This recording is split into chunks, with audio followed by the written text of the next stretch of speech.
Langsung saja mungkin apa saya silakan kepada Pak Sekda. Ya, terima kasih. Assalamualaikum warahmatullahi wabarakatuh. Ibu Ketua, Wakil Ketua, pimpinan rapat, Bapak Ibu Ketua Fraksi, dan juga anggota bangga, serta teman-teman SKPD. Alhamdulillah, wasyukurillah pada pagi ini kita masih diberikan kesehatan, kekuatan, dan kemudian Allah Subhanahu wa Ta'ala dalam rangka untuk melanjutkan rapat pembahasan rancangan KUPA. Semoga juga perjalanan dalam pembahasan ini akan berjalan lancar, baik dan memberikan hasil yang terbaik buat kita semua. Selanjutnya saya persilahkan untuk Kepala BPD untuk melanjutkan tambahan penjelasan yang kemarin, dan setelahnya mohon Kepala BPKAD untuk menjelaskan bagaimana skema yang pinjaman 496 itu untuk membiayai kegiatan seperti apa, itu sehingga kita punya kesamaan pandang terhadap angka 496. Kalau saya cermati dalam proses kemarin, kita masih belum ada yang belum sepaham dan belum paham, gitu, sehingga nanti kita sama-sama memahami akan arti penting daripada pinjaman yang kita lakukan di 2025 ini. Silakan Pak Yayan, Bapak dan Teman-teman. Terima kasih. Assalamualaikum warahmatullahi wabarakatuh. Izin, Assalamualaikum warahmatullahi wabarakatuh. Saya hormati pimpinan Banggar, seluruh anggota Banggar, Pak Sekda, rekan-rekan PAPD dan seluruh kepala OPD. Lanjutannya kemarin melengkapi yang Pak Marus kemarin, saya sampaikan bahwa untuk belanja pegawai kita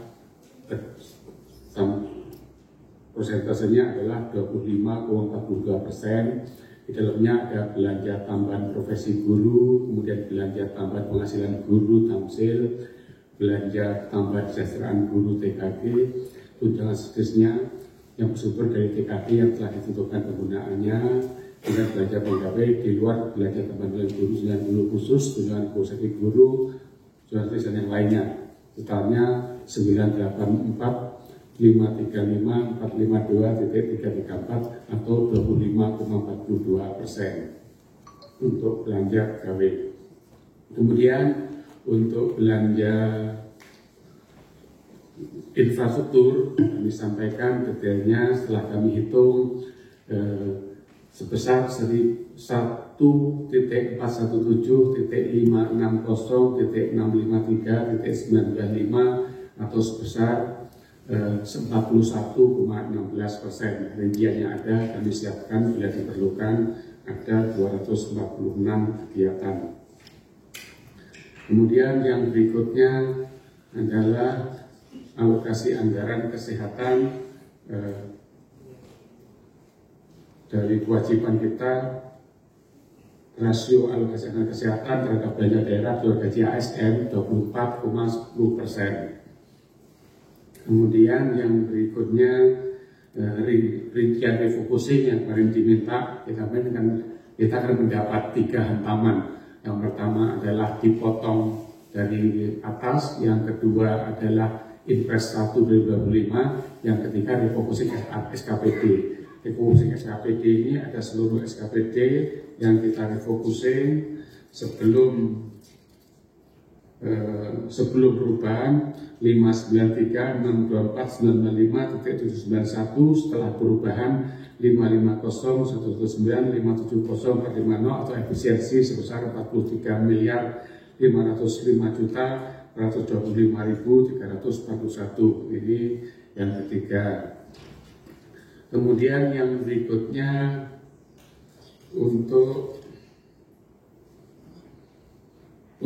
rincian fungsi pendidikan, evaluasi pendidikan, penggunaan belanja wajib dan perubahan untuk bidang pendidikan sebesar 11.230.130.360 atau setara dengan 27,53%. Ini yang untuk penggunaan komposisi penggunaan anggaran bidang pendidikan. Kemudian yang berikutnya, kemarin sudah kita jelaskan terkait dengan penggunaan bagaimana sebab nusulnya rencana pinjaman kita. Nanti rinciannya akan dijelaskan oleh Pak PLT, Kepala PLT BPKAD, KBPKAD. Kemudian yang berikutnya terkait dengan Bu Rifa untuk perlu menerapkan money flow function sebagai tepat sasaran. Insya Allah eksekutif berusaha menerapkan konsep money flow program prioritas dalam pengalokasian anggaran serta pengelolaan belanja yang berbasis kinerja atau performance based tetap kita lakukan. Kemudian yang berikutnya untuk tema tidak ada masalah. Kemudian pembiayaan melalui rencana pinjaman daerah kurang sependapat, namun sebaiknya melalui operasi PAD. Seperti dijelaskan Ibu Emi kemarin, nanti Pak Sapudin yang akan menjelaskan detailnya. Kemudian untuk menurut Nasdem P3 belanja fungsi pendidikan naik signifikan, apa detailnya seharusnya kita bahas di PPAS, tapi tidak apa-apa, kita singgung. Penambahannya adalah untuk pemenuhan penambahan plus minus 30 miliar untuk pemenuhan urusan wajib dan program prioritas, mulai carry overnya kemarin, kemudian sarana prasarana, aula, mebel, smartbox, prioritas reward sekolah prestasi. Untuk yang anak berprestasi memang kita beri reward. Kemarin kita dalam tanda petik tidak nyaman ketika ada anak berprestasi, kemudian kita ngasihnya hanya iPad murahan. Jadi mulai kita skala prioritas kita belanjakan skala prioritas sesuai dengan prestasi masing-masing anak yang berprestasi kita anggarkan. Termasuk juga untuk yang lainnya. Kemudian fungsi kesehatan naik signifikan, detailnya apa? Untuk tambahan dinkes kurang lebih 78 miliar untuk pemenuhan urusan wajib dan program prioritas. Di antaranya DP 9,7 miliar untuk DPHT, kemudian 1,5 miliar untuk carry over pembayaran tunda yang kemarin, kemudian obat 2,5 miliar, dan pelayanan kesehatan gratis. Ini yang tambahan pelayanan kesehatan gratis 6 miliar, kemudian 2,5 miliar rehab puskesmas, kemudian 5 miliar utang SPM yang ditagih kemarin, kemudian BKK, kemudian 500 juta khusus penurunan angka kematian ibu melahirkan dan silpa brut 37 miliar. Kemudian yang berikutnya untuk Pak Suwito nanti dijelaskan, nanti udah ditambahkan oleh Pak Sam untuk terkait dengan pinjaman. Kemudian untuk masyarakat butuh percepatan pembangunan, terima kasih Pak Suwito. Memang kita tetap memerlukan percepatan, tapi memang selama ini kita seimbangkan antara kecepatan reaksi kita dengan kelengkapan administrasi kita. Karena beberapa kasus kita dipanggil APH itu rata-rata karena lemah di administrasi. Jadi kami akhirnya mengikuti, begitu actionnya dilaksanakan, administrasi harus segera mengikuti. Ini yang strategi kita supaya kita tidak bolak-balik memenuhi panggilan APH gara-gara administrasi. Tapi kami berterima kasih masukannya Pak Suwito. Ini jadi kami buat semangat, berkuat jamu semangat kira begitu. Kami sediakan banyak persediaan barang untuk sewaktu-waktu manakala jalan berlubang, trotoar yang jebol, itu kami siapkan barangnya ada, nanti tinggal angkat untuk memperbaiki. Itu kami siapkan di DPU JKPP, mulai persediaan bahan, persediaan aspal dingin, kemudian persediaan penutup trotoar, penutup got, kemudian persediaan juga terkait dengan tiang lampu LPGU, persediaan lampu dan lain kita sediakan stok untuk manakala mendadak suatu waktu diperlukan perbaikan, kita tinggal menggeser barangnya saja. Ini untuk kecepatan respon cepat terhadap keluhan masyarakat. Kemudian terima kasih masukannya. Insya Allah siapapun para pihak manapun, LSM, wartawan, selama memberi masukan kita positif kita akomodir. Kalau yang memang sifatnya memberikan penjelasan kita jelaskan sehingga mereka betul-betul dapat mendapat informasi yang baik dari kita, itu terkait dengan ekspos keluar. Saya kira itu sudah terjawab pertanyaan-pertanyaan. Berikutnya untuk rincian pinjaman, monggo dan persilakan Pak Sapudin. Waktu kami kembalikan. Terima kasih.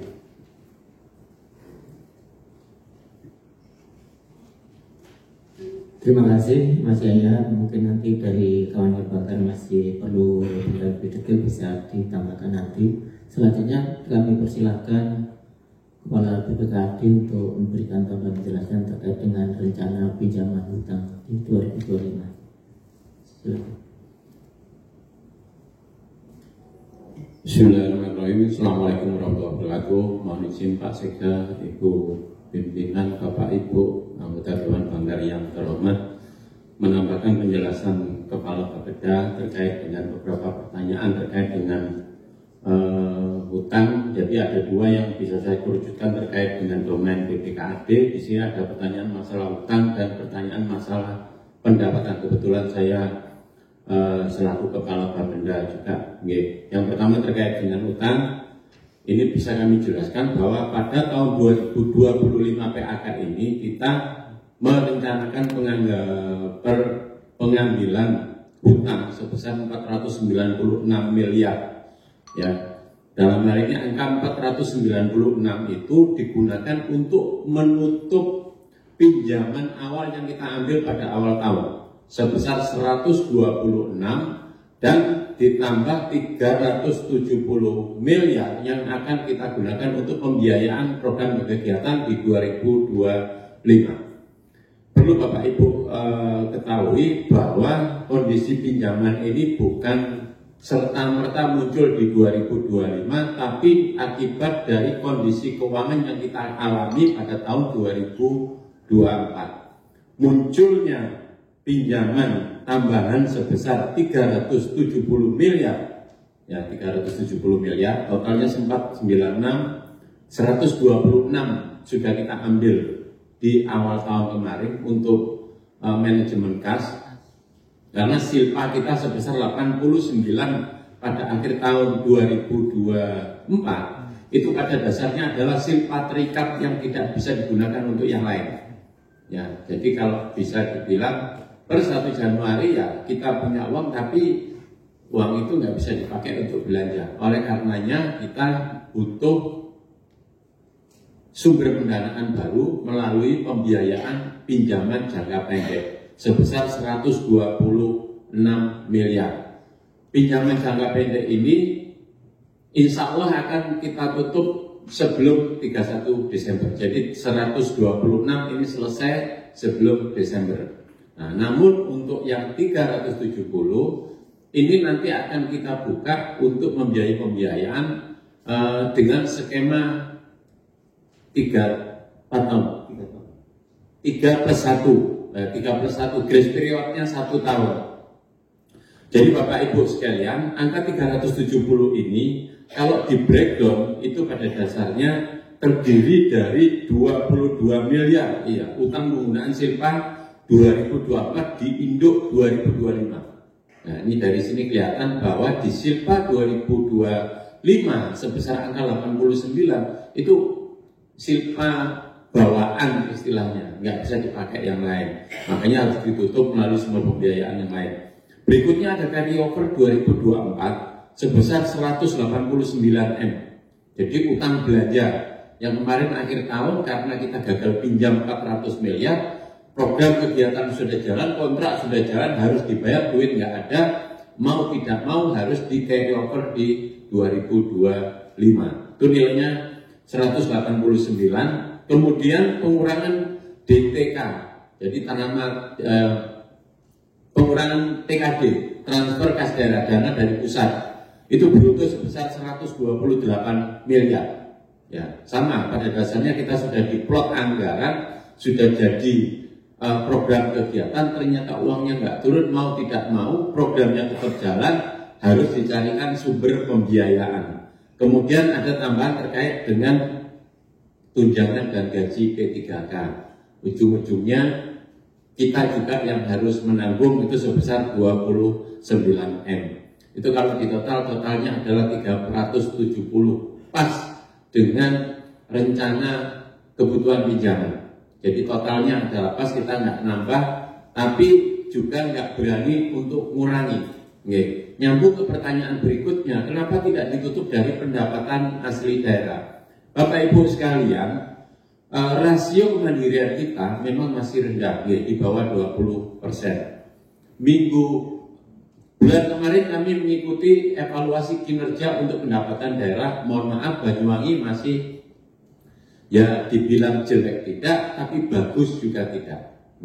Bilang jelek tidak, bagus juga tidak. Dari sisi pendapatan, dari sisi belanja.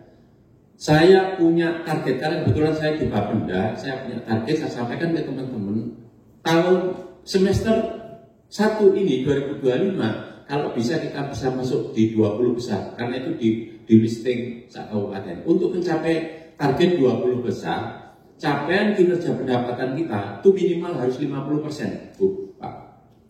Jadi untuk mencapai angka 50% ini yang memang butuh perjuangan berat. Artinya capaian pajak kita saat ini sudah bergerak di angka 55 pajaknya. Masalahnya retribusi masih di angka 35. Totalnya kan baru 35 plus 55 dibagi 2, 90, 45 Bapak Ibu. Untuk semester 1 kan kami tinggal 2 minggu. Ya, tinggal 2 minggu. Tapi kami tetap optimis tembus sampai di atas 50% capaian PAD. Karena saya target supaya rapot kita secara nasional bagus. Ngapunten, zaman sekarang adalah zaman beauty contest. Semua pemuda berlomba-lomba, ngapunten lagi, cari muka ke pusat. Gimana caranya kita bisa menunjukkan perform yang bagus? Nah, kemarin pertanyaannya Bu Ani, apa nggak bisa PAD ditambah? Kalau mau ditambah bisa Bu.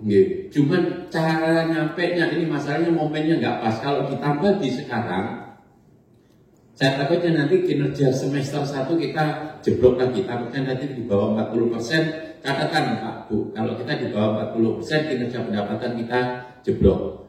Nah ini saya berpikirnya demikian.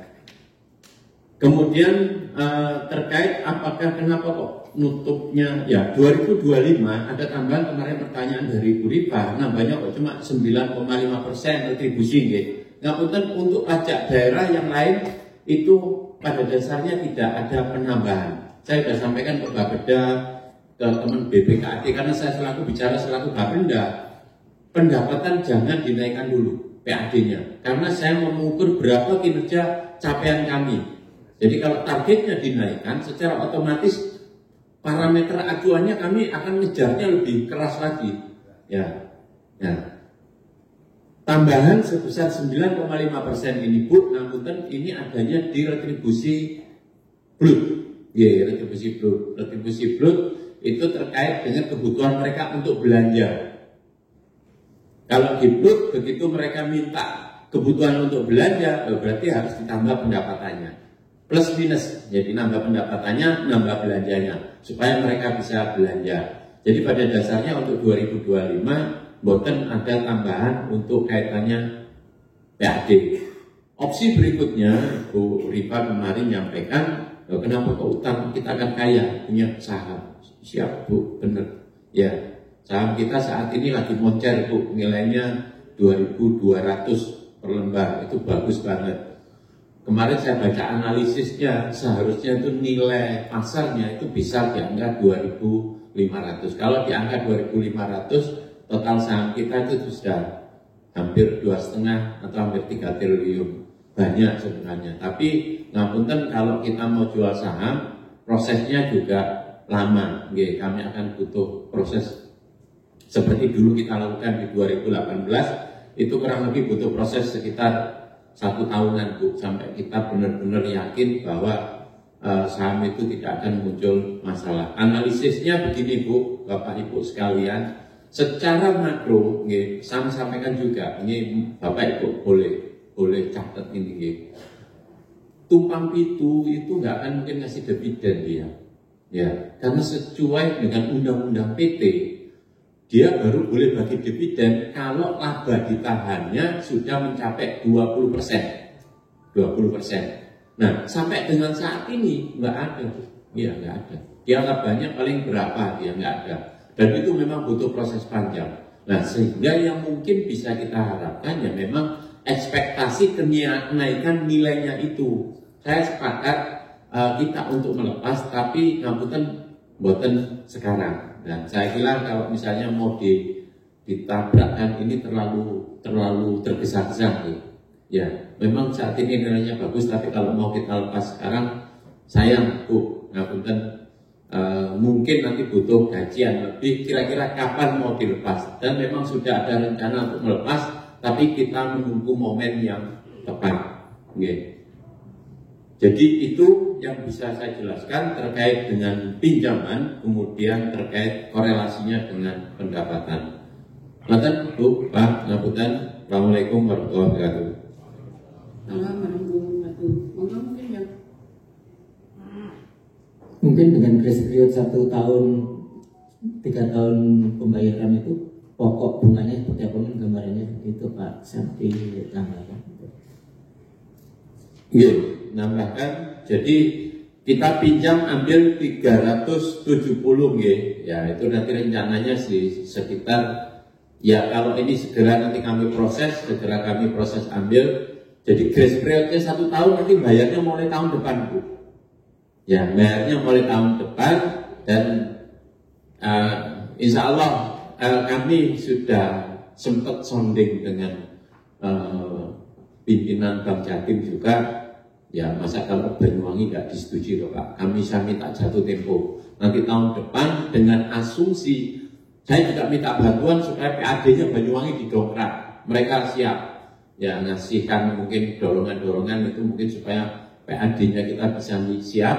Tahun depan baru kami cicil selama 3 tahun, gitu. Insya Allah untuk pinjaman ini relatif visible untuk kita dan ringan, ringan. 1 tahun kita free, tahun depan baru kita cicil. Sejalan nanti kemampuan kemandirian fiskal kita sudah naik di tahun depan, insya Allah Pak. Terima kasih. Mungkin dari teman-teman fraksi yang memberikan tanggapan, monggo kami persilakan dari Demokrat. Assalamualaikum warahmatullahi wabarakatuh. Yang saya hormati pimpinan DPR, Bu Nikmah, yang saya hormati Pak Sekda beserta jajarannya, dan teman-teman anggota Banggar juga Sekda. Mungkin ini terkait dengan hutang yang dijelaskan oleh Pak Sam. Ini Pak Sam, di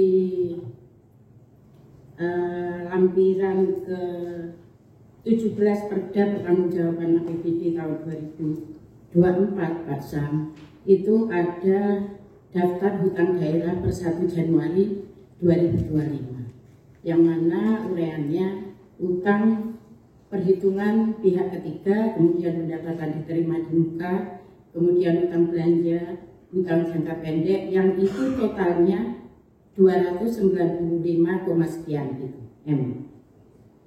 Nah, apakah skema itu sudah masuk di perhitungannya Pak Sam yang tadi dijelaskan? Kemudian Pak Sam, piutang kita, tagihan kita itu besar Pak Sam, ada sekitar 172 miliar. Nah, targetnya apakah ini tidak bisa kita mentargetkan apakah berapa persen ini bisa terbayarkan atau seperti apa? Kan ini potensi kita, piutang kita besar sekali. Sementara hutang kita besar, tagihan kita besar, seperti itu. Itu kira-kira seperti apa Pak Sam? Hutang yang 2025 sekitar 295 miliar. Apakah ada di skema jenengan yang jenengan jelaskan ini tadi? Terima kasih.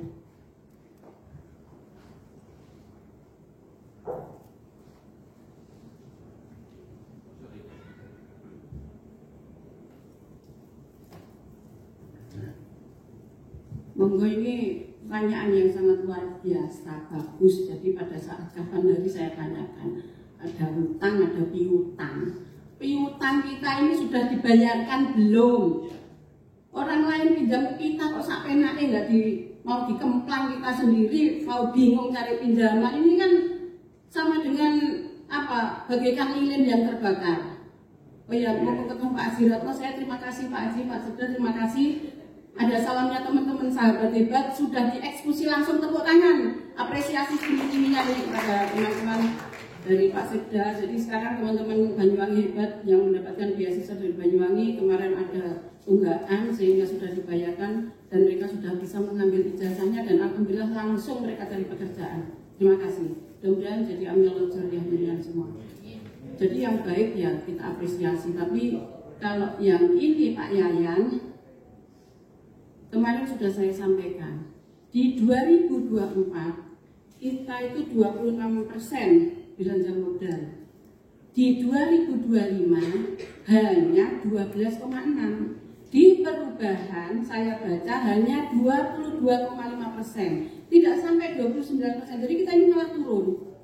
Artinya komitmen keperpihakan kepada rakyat Banyuwangi ini patut dipertanyakan. Jadi kemarin sudah saya sampaikan, ada apa denganmu? Wow. Jadi ini dipertanyakan ini. Katanya untuk Banyuwangi yang lebih sejahtera, untuk Banyuwangi yang lebih barokah. Tapi kenyataannya belanja modalnya kok malah makin hari makin turun. Padahal kita ini sudah e-government, sudah mendapatkan perencanaan juara 1, kinerja juara 1, sampai kita A+, nilainya absolut 95 sampai 100, luar biasa. Tapi kenyataannya keperpihakan kepada rakyat malah menurun. Jadi ini patut kita pertanyakan. Jadi kita ini bukannya melarang-larang orang untuk hutang, karena ini uangnya rakyat, sehingga harus betul peruntukannya untuk apa, harus jelas. Kalau Pak Samsudin tadi menyampaikan bahwa kita sudah hutang 126 M. Loh, kapan hari katanya transisi tidak boleh hutang. Di sini di ruangan ini tidak boleh hutang karena transisi, tapi ini kok sudah ngambil hutang. Makanya saya kemarin kaget, loh, kok sudah ada pembayaran bunga berjalan. Ya kalau bunga-bunga cinta tambah indah. Ya kalau ini bunga-bunga hutang ini bikin kita pusing. Ini mohon penjelasan ini. Jadi menarik sekali yang ditanyakan, ada hutang, ada piutang. Kita bingung boleh utang, dan ternyata orang pinjam ke kita kok tidak disaur di jarno ae. Sungguh terlalu. Monggo mungkin yang lain. Tambahan? Mas Arfi? Monggo. Monggo Pak Ketua. Pak Sofi. Mas Sofi, monggo Anda silakan. Pak Arfi masih ngantuk kayaknya, belum ngopi. Baik, terima kasih. Assalamualaikum warahmatullahi wabarakatuh. Selamat pagi, salam sejahtera untuk kita semua. Salam, Om Swastiastu, Namo Buddhaya, salam kebajikan. Yang saya hormati pimpinan Banggar, Ketua PAPD, teman-teman anggota Banggar, Bapak Ibu sekalian, anggota PAPD yang hadir yang saya banggakan. Menarik sekali. Ada beberapa hal yang ingin kami sampaikan pada kesempatan pagi hari ini. Tentunya yang pertama, saya merujuk pada catatan atau lembar dokumen yang kami terima Ketua PPAS Perubahan dan paparan dari Pak Sekda yang kemarin sempat berulang kali ditayangkan karena memang kita ini masih ada yang perlu mencermati kesesuaian dengan yang dilaporkan di dokumen. Yang pertama, langsung tertuju kepada Pak Samsudin. Saya baru kali ini mendengarkan kalau Banyuwangi itu melakukan yang namanya proses carry over. Di tengah pusaran, Banyuwangi itu punya nama besar di kancah nasional. Ya, hutang itu tidak dilarang. Dalam sistem akuntansi pemerintahan yang berjalan di negara kita, bahkan kalau kita kiblat di negara-negara besar, memang dalam model-model pemerintahan itu dilarang tidak dilarang untuk berhutang. Akan tetapi saya melihat carry over di 2024 untuk 2024 ini menjadi sesuatu yang saya kira mencerminkan kelemahan Banyuwangi, minimal dalam hal perencanaan. Publik sering bertanya kepada teman-teman anggota dewan termasuk saya, ono apa Banyuwangi ini? Kok sampai sekian akhir tahun belum ada transaksi pembayaran macam-macam dan lain sebagainya, sehingga berpengaruh terhadap proses perputaran uang yang ada di Banyuwangi dan ansih akan berpengaruh terhadap tingkat pertumbuhan ekonomi di Banyuwangi pada realisasi tahun 2024. Saya mohon penjelasan Pak Sam. Yang pertama itu. Yang kedua, terkait dengan kondisi terbatas likuiditas pemerintah Kabupaten Banyuwangi.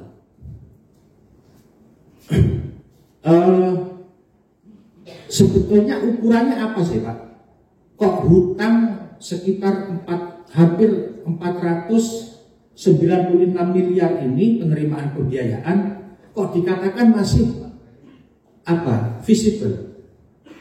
Sebetulnya rumusnya apa gitu?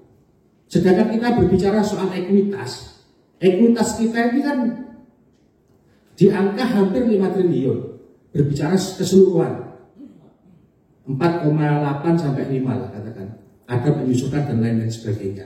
Kami kepingin Pak, rumusan bahwa hutang itu dikatakan visible dan tidak. Jadi Pak Sidra dan Bapak Ibu sekalian, mari kita sama-sama prihatin.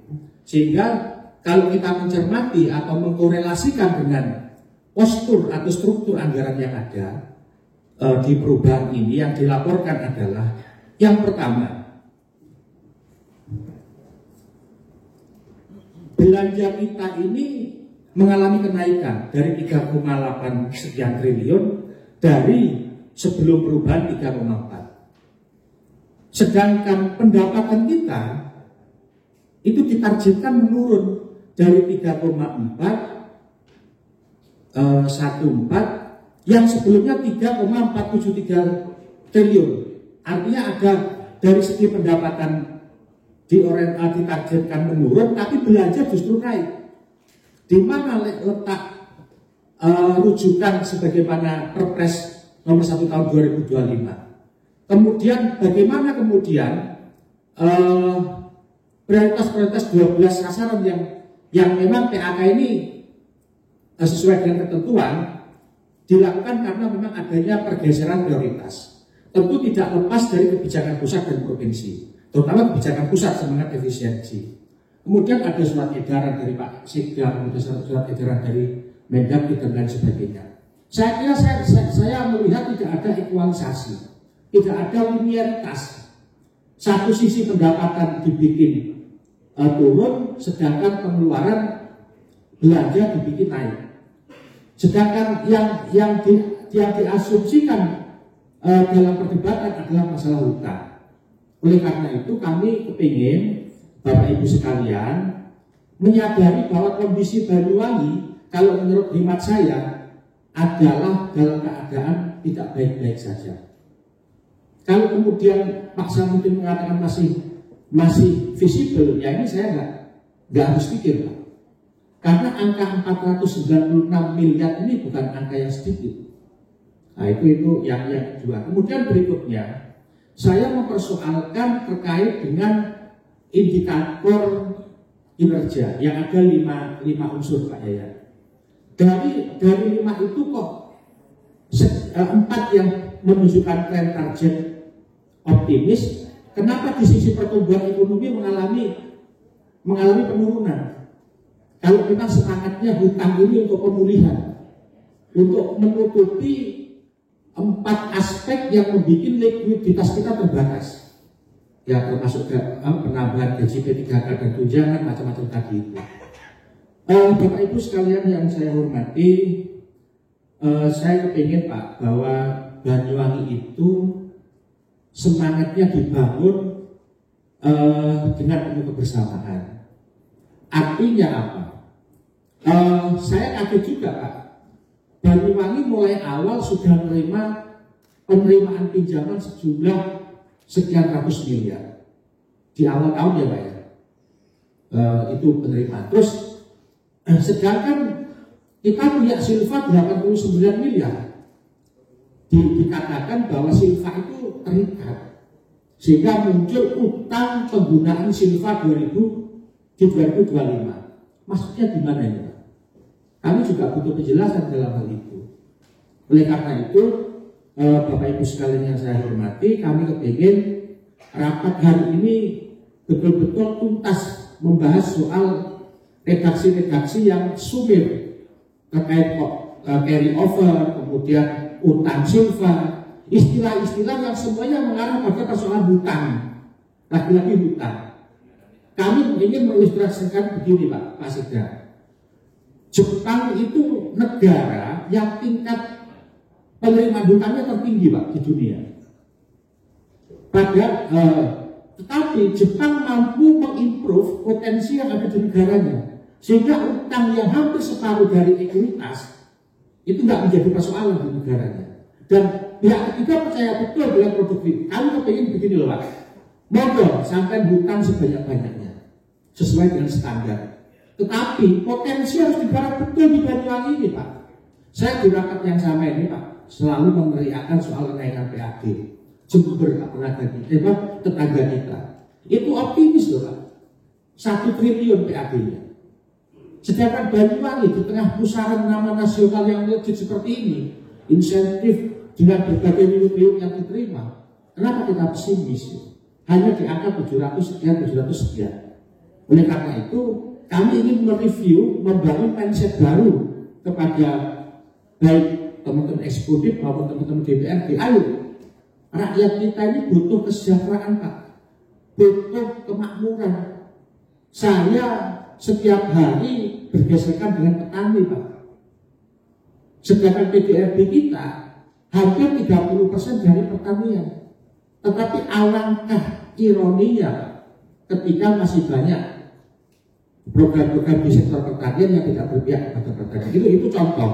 Karena berbasis pariwisata, pertanian dan UMKM itu ada di skala prioritas di perubahan PAK ini, di poin dari 12 di poin berapa itu. Sekian itu dulu Bu Pimpinan, terima kasih. Assalamualaikum warahmatullahi wabarakatuh. Assalamualaikum warahmatullahi wabarakatuh. Ada lagi dari Pimpinan? Monggo Mas Mbak Mas Alfi dulu ya, Mbak Sunja. Habis itu Mbak. Mbak Mas. Assalamualaikum warahmatullahi wabarakatuh. Terima kasih Bu Pimpinan, Pak Sekda yang saya hormati, SKPD, teman-teman Banggar yang saya hormati. Mencermati beberapa dari tanggapan teman-teman Banggar, Bapak Banggar dan Ibu Pimpinan tadi. Di dalam hutang itu ada kelemahan. Pertama, menjadi beban APBD secara tidak langsung itu sudah menjadi beban APBD. APBD menjadi tidak lagi fleksibel karena fokus untuk membayar hutang.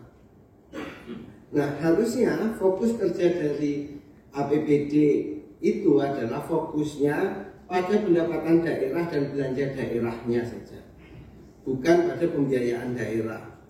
Nah, Pak Sam tadi berbicara bahwa sama saya menggarisbawahi ini sangat visible ke depan, sambil menunggu kemandirian fiskal kita. Nah, hari ini kemandirian fiskal kita itu sangat rendah, di bawah 25%. Nah, Pak Sam punya cara bagaimana supaya dari di bawah 25% atau hanya sebesar 17% ini menjadi besar, menjadi di atas 25% atau 30% atau bahkan 100%. Selain menekan dari pengusaha, selain menekan dari retribusi pajak. Nah, kita harus punya cara-cara tersendiri bagaimana tidak hanya sekedar PAD kita terfokus hanya dari retribusi pendapatan pajak, tidak hanya terfokus seperti itu. Nah, ke depan solusinya bagaimana supaya pembayaran hutang itu tidak melalui atau tidak mengganggu penerimaan dari daerah dan PAD kita. Kalau misalkan Pak Sam berbicara visible, berarti sudah mempunyai kematangan kebijakan ke depan sehingga itu tidak mengganggu penerimaan daerah dan tidak mengganggu pendapatan asli daerah. Begitu saja pimpinan, butuh penegasan saja. Bagaimana pertama adalah soal kemandirian fiskal, yang kedua bagaimana solusi mengurangi utang tersebut tanpa mengganggu penerimaan daerah dan pendapatan asli daerah. Terima kasih. Assalamualaikum warahmatullahi wabarakatuh. Warahmatullahi wabarakatuh. Moga Mbak Ibu. Terima kasih atas diberikan kepada saya. Assalamualaikum warahmatullahi wabarakatuh.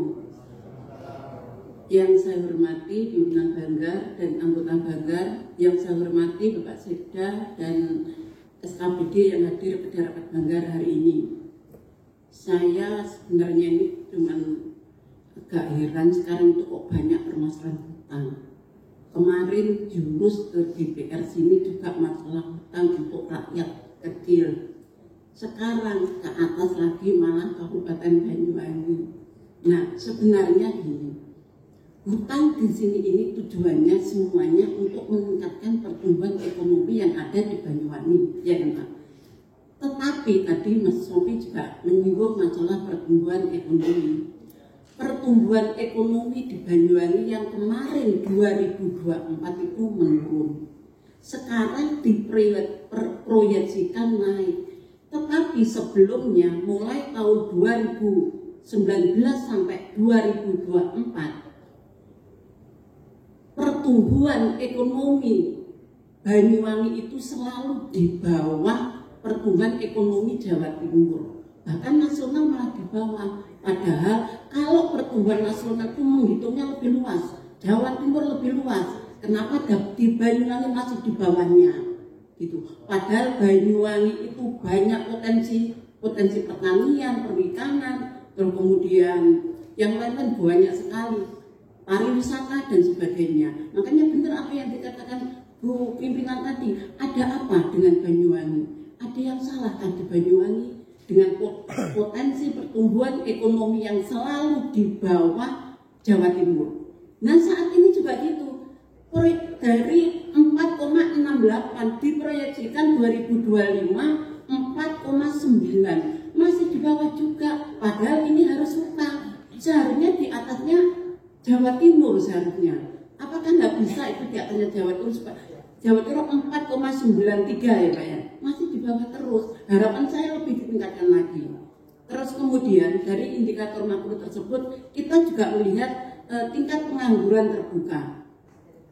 Di situ turun Mbak, turunnya 0,08 proyeksinya ya turun situ. Nah, apakah 0,08 itu sudah signifikan dengan pengangguran yang ada di Banyuwangi? Kan kecil sekali sebenarnya.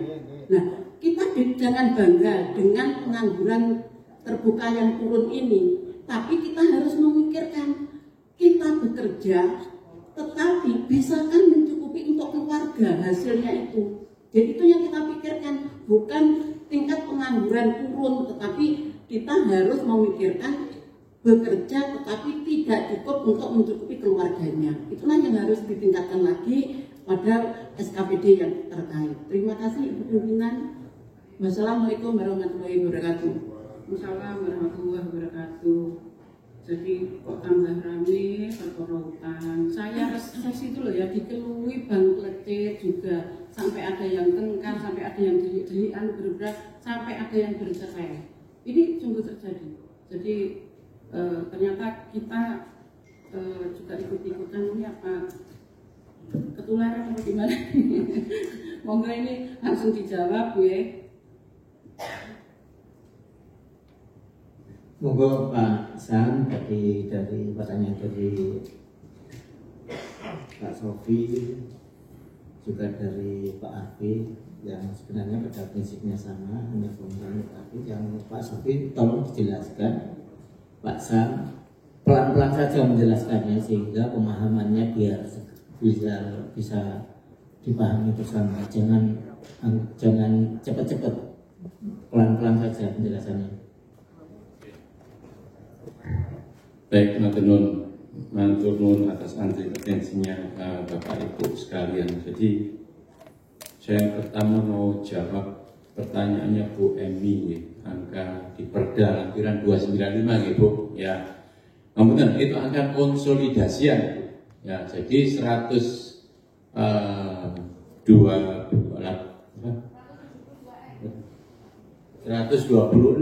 sudah termasuk di dalamnya. Jadi angka konsolidasian itu termasuk punyanya Blut segala macam, gabung dia jadi satu. Terus kemudian saya sepakat Bu, terkait piutangnya tinggi, niku ngantem saya Bu, saya berenda. Saya kemarin habis minta staf saya untuk nguber. Ini kenapa belum dibayar, ini gimana Pak? Kita komposisinya dari piutang itu 172M piutang kita Bu, 100M-nya sendiri itu pajak daerah, 100M-nya sendiri pajak daerah. Banyak di sini, termasuk PBB apa segala macam banyak di situ. Namun untuk piutangnya sama Bu, kami mohon waktu. Jadi kalau bukan artinya ada piutang buatan sakit, karena ini kami harus berproses untuk ngejar. Bahkan dari 172 itu separuhnya kami nilai sudah tidak layak tagih. Jadi tinggal 80-an, 80M-an. Tapi dari 80M kalau kami di Bapenda, ya gimana caranya itu supaya bisa ditagih dan sedang kami upayakan. Itu detailnya ada di lampiran. Lanjut ke terkait dengan tadi yang disampaikan oleh Pak Sofi.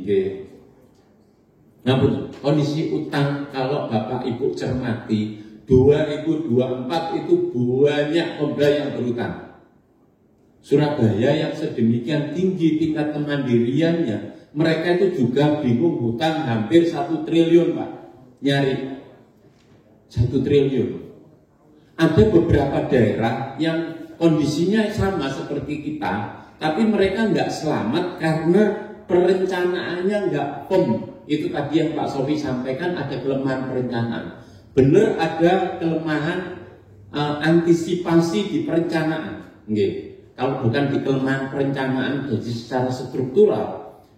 Kalau kita ada kelemahan di perencanaan secara struktural, kita nggak mungkin WTP Pak.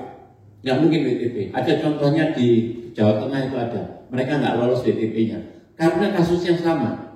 Kasusnya sama. Tapi di kita itu firm secara struktural untuk perencanaannya, sehingga masih ya akhirnya ditanya digunakan untuk apa uangnya, diuber di sana.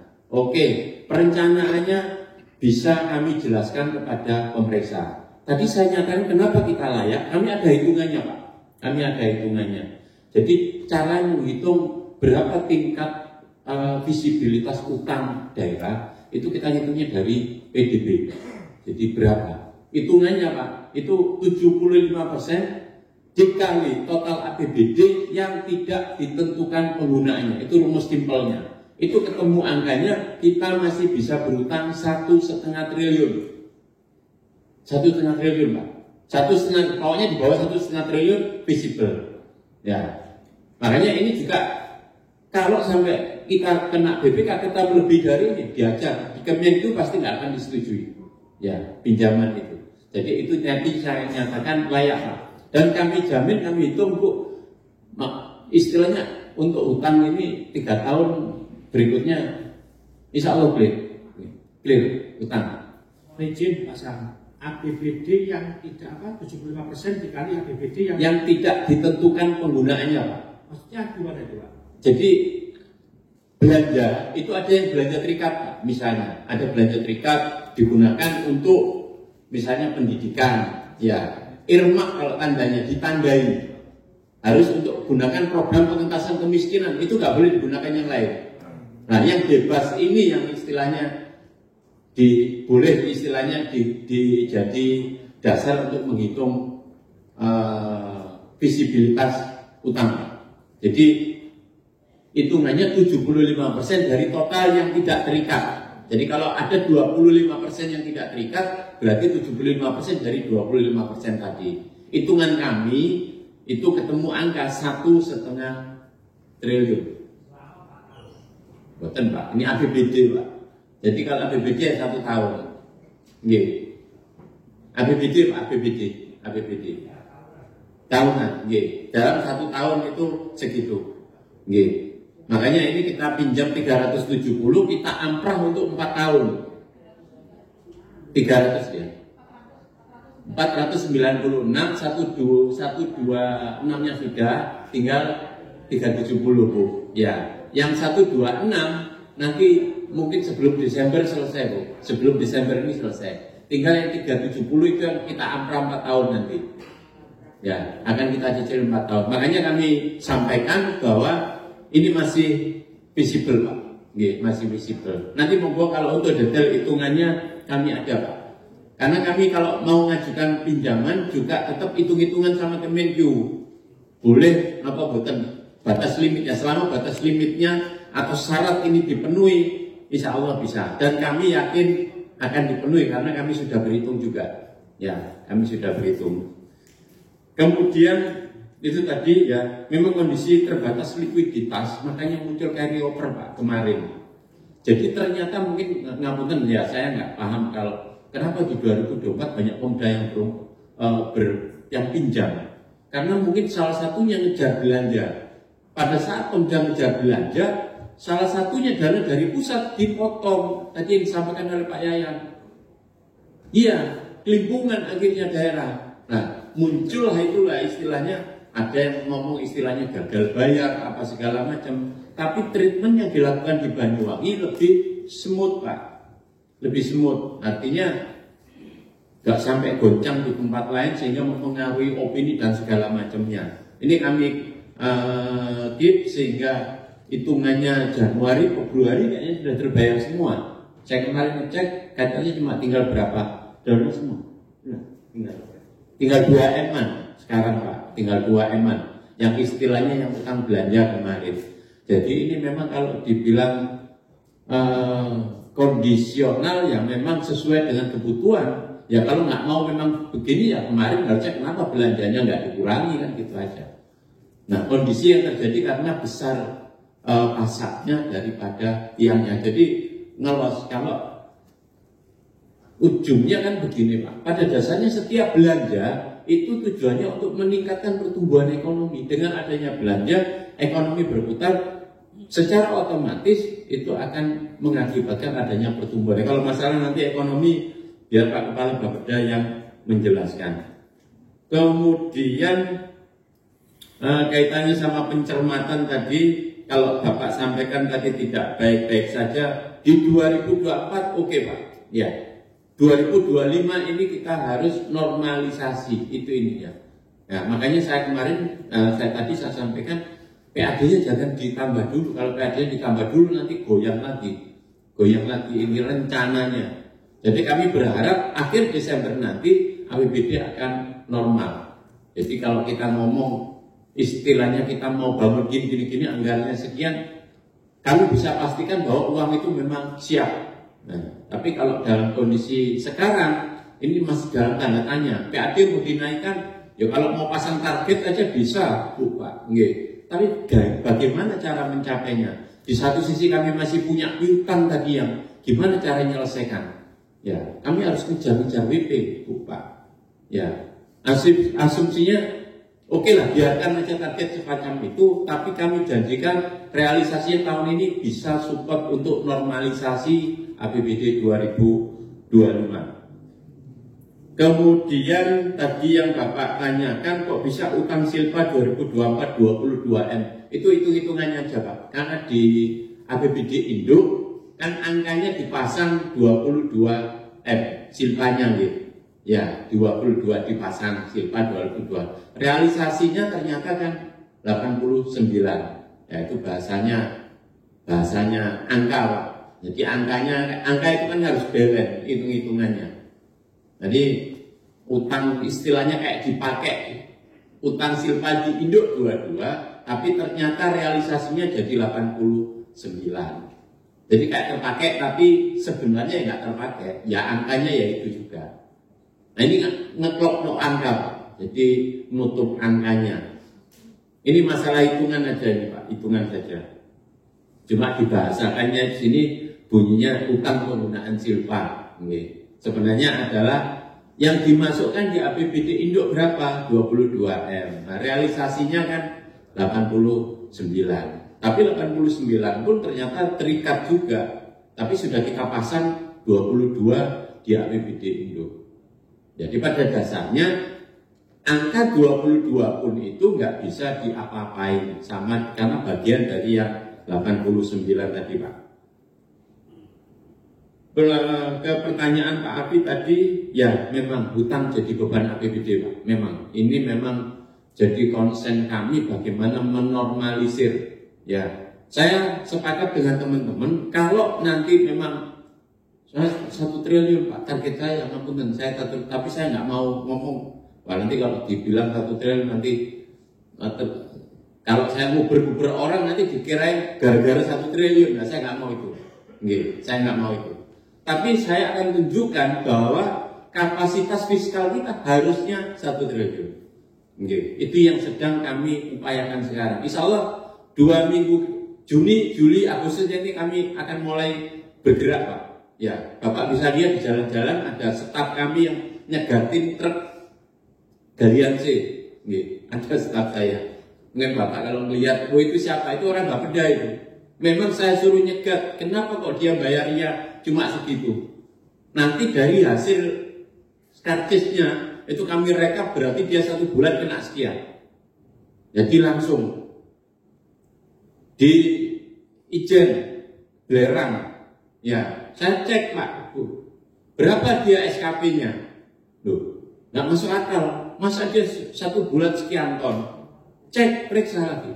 Nah, itu konkretnya semacam itu. Tapi ngapunten saya nggak mau declare, takutnya nanti ya wah gara-gara ini jadi debt collector nanti Pak, kami kelihatan. Meskipun nanti ngapunten efeknya nanti kami akan seperti debt collector, kami akan kejar. Tapi jangan ada karena 1 triliun akhirnya jadi begitu. Nggih, sepakat Pak saya 1 triliun. Nggih. Insya Allah. Itu cara kemandirian fiskal semacam itu tadi yang kami upayakan, Pak. Banyak hal yang sudah kami laporkan ke pimpinan dan pimpinan nyatakan jalan. Ya sudah. Nah, saya sudah buat dukungan dari Bapak Ibu sekalian, dukungan dari Perda ada. Insya Allah Bapenda akan gagah jalan. Kami berani. Nggih. Dan kami sedang berkolaborasi dengan Kejaksaan dan KPP Pratama. Ya, Kejaksaan dan KPP Pratama. Kami lebih gagal lagi karena secara struktural di Bapenda nggak ada pemeriksa pajak.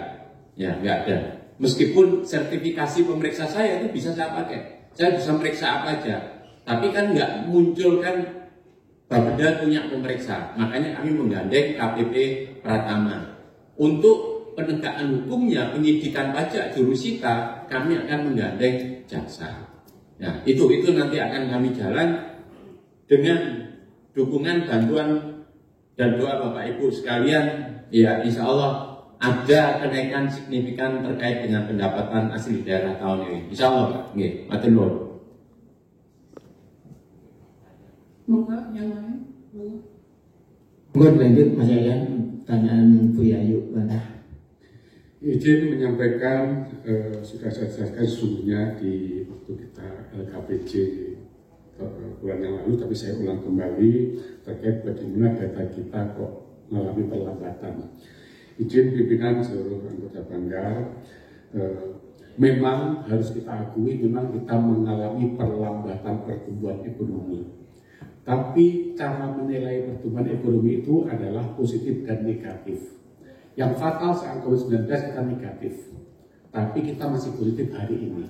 Jadi ukurnya itu seperti speedometer. Kalau kemarin jalannya 90, kita memang menurun laju kita. Itu kita akui. Tetapi walaupun menurun melambat pertumbuhannya, kita tumbuh positif, tapi melambat. Iya. Tetapi lainnya positif. Kenapa bisa seperti itu? Karena kita kemarin fokus ke menengah ke bawah. Kita intervensi UMKM besar-besaran. Kita bantu UMKM besar-besaran. Ongkos kirim gratis memulihkan UMKM. Jadi dampaknya akhirnya apa? Pengangguran kita berkurang. Orang bekerja Bu, tapi ya kerja kecil-kecilan. Bekerja. Pendapatan per kapita kita naik. 58 ke 62 juta per orang per tahun naik pendapatan kita. Di rata-rata tetap naik pendapatan kita. Nah, jadi kita ini kemarin itu dalam tanda petik karena fokus ke menengah ke bawah, duitnya kan kecil menengah ke bawah itu.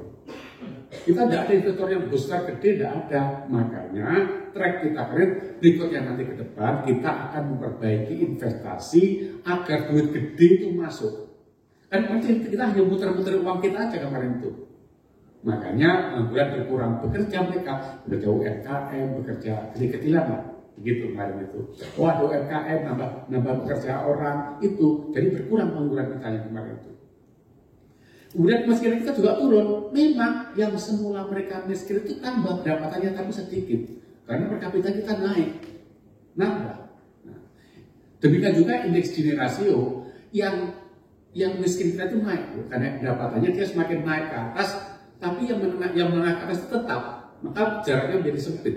Gini itu semakin kecil semakin bagus, artinya jarak si kaya dan miskin semakin sempit. Jadi kita menaikkan yang bawah, lupa nggak menaikkan yang ke atas kemarin. Jadi tapi strategi kita sudah betul, karena pasca COVID-19 kita memang fokus UMKM yang melibatkan banyak orang. Duitnya sedikit tapi melibatkan banyak orang, maka hasilnya seperti ini. Dan se-Jawa Timur yang perlambatan ini banyak, ada 31 lebih, karena 31 nggak salah. Lambat. Semuanya melambat. Kecuali beberapa kota memang naik. Jadi kita sudah on track, rencana itu sudah sesuai. Kita melambat pertumbuhan, tapi data per kapitanya naik, penganggurannya berkurang, Gini-nya menurun, kemudian per kapita IPM-nya juga naik. Jadi ini terkait dengan data kita yang memang anomali.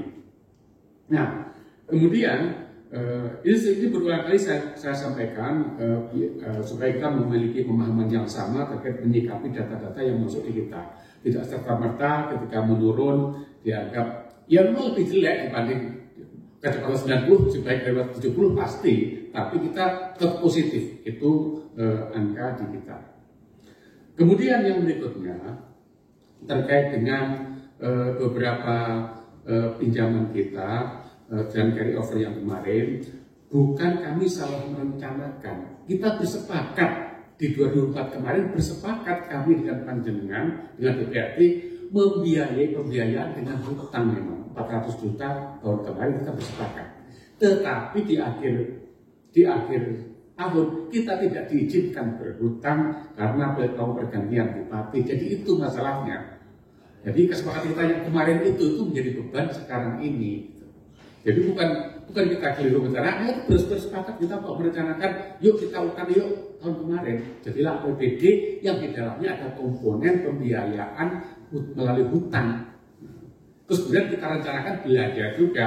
Itu jawab Mas Arfi. Kita merencanakan pendapatan, di dalamnya pendapatan itu ada hutang 400 juta, 400 miliar ya kemarin. Merencanakan pembangunan juga sama, equal, sama nerakanya. Ternyata gagal, kita berhutang karena tidak diizinkan, maka akhirnya kita carry over dibayarkan di 2025. Ini dentuman kita pertama adalah itu, yaitu kita membayar rencana hutang yang kemarin itu plus efisiensi Perpres 1 2025 plus efisiensi yang 53 miliar OPD tadi. Itu dan sebagainya berulang kali kami sampaikan dan kita bisa satu visi, satu pemahaman terkait dengan hutang.